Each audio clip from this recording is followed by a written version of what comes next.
मैं ज्ञान की शरण में जाता हूँ। दूसरे में आता है धम्मं शरणं गच्छामि, अर्थात जो रास्ता तथागत बुद्ध ने दिया है, जो मार्ग तथागत बुद्ध ने दिया है, मैं उस मार्ग पर चलता हूँ और मैं धम्म को धारण करता हूँ, मैं धम्म की शरण में जाता हूँ।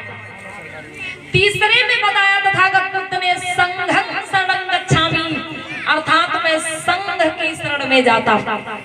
संघ एक चोरों का भी होता है, संघ एक लुटेरों का भी होता है, संघ एक शराबी भैया लोगों का भी होता है, संघ एक जुआ खेलने वाले भैया लोगों का भी होता है। मतलब तरह तरह के संघ होते हैं भैया। तो कौन से संघ की शरण में जाना है? तथागत बुद्ध ने कहा आपको किस संघ की शरण में जाना है? जो ज्ञानी लोगों का संघ हो, जो प्रबुद्ध लोगों का संघ हो। आपको ज्ञानी लोगों के संग में जाना है, प्रबुद्ध लोगों के संग में जाना है, क्योंकि प्यारे बंधुओं, संगति का कुछ ऐसा असर पड़ता है मानव के जीवन पर। अगर आप शराब नहीं पीते हैं और आप 10-15 दिन किसी शराबी भैया के साथ में रह लीजिए, शराब पीना सीख जाएंगे। कितना भी कंट्रोल करें अपने आप को, लेकिन आप किसी शराबी भैया के साथ में 10-15 दिन रहिए, बराबर शराब पीना सीख जाएगा। कुछ ऐसा असर होता है संगति का। आप बीड़ी नहीं पीते हैं, आप 10-15 दिन बराबर बीड़ी पीने वाले भैया के साथ में हमेशा रहिए, बीड़ी पीना सीख जाएगा। तो ये तथागत बुद्ध ने कहा कि आपको जो कुसंगति के लोग हैं, जो गलत रास्ते पर चलने वाले लोग हैं, ऐसे संघ की शरण में नहीं जाना है। जो ज्ञानी लोगों का संघ है, जो बुद्धिमान लोगों का संघ है, जो प्रबुद्ध लोगों का संघ है, ऐसे संघ की शरण में आपको जाना है। ये बुद्ध के 3 शरण हो गए। बुद्धं शरणं गच्छामि, मैं बुद्ध की शरण में जाता हूँ, मैं ज्ञान की शरण में जाता हूँ। दूसरा धम्मं शरणं गच्छामि, मैं धम्म की शरण में जाता हूँ। और तीसरा संघं शरणं गच्छामि, मैं ज्ञानी बुद्धिमान प्रबुद्ध लोगों के संघ की शरण में जाता हूँ। इसके बाद में 5 सील करुणा के सागर महामानव तथागत बुद्ध ने बतलाए। 5 सील ध्यान दीजिएगा। 5 सील में पहला सील आता है पाणातिपाता वेरवणि सिक्खा पदं समाधियामि। ये पाली भाषा का शब्द है। अब समझिएगा, पहले सील में तथागत बुद्ध ने कहा पाणातिपाता वेरवणि सिक्खा पदं समाधियामि, अर्थात मैं अकारण किसी प्राणी या किसी जीव की हत्या नहीं करूं। अगर कोई कारण है तो उसकी बात अलग है। अगर कोई आपको ही मारना चाह रहा है, बिना कारण से कोई आपको मारना चाह रहा है, तो उसकी बात अलग है।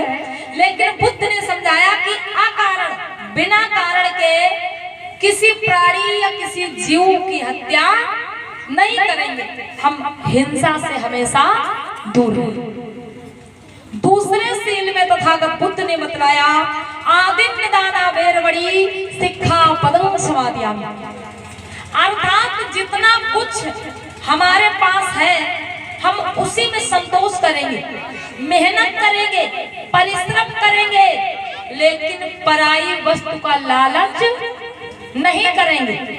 हम कभी चोरी नहीं करेंगे। ये दूसरे सील में तथागत बुद्ध ने कहा आदिम निदाना वेरवणि सिक्खा पदं समाधियामि, हम बिना दिए किसी की वस्तु नहीं लेंगे, अर्थात हम कभी चोरी नहीं करेंगे।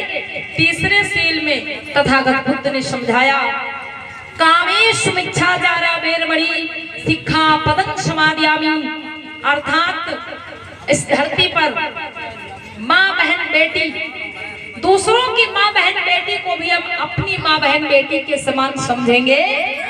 अपनी पत्नी को छोड़ किसी की माँ बहन बेटी को गलत दृष्टि से नहीं देखेंगे, अर्थात व्यभिचार, दुराचार, कामाचार से हमेशा दूर रहेंगे। ये तीसरे सील में तथागत बुद्ध ने समझाया।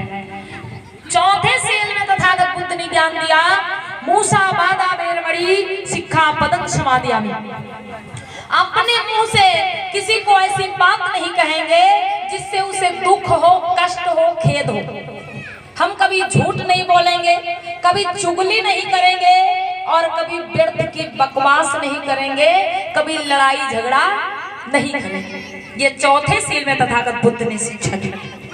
पांचवा सील तथागत बुद्ध का है सुरा मेरे मत न बेरबड़ी शिक्षा पदम समादयामि। अर्थात जितने भी नशीले पदार्थ हैं, हम जुआ और नशा से हमेशा दूर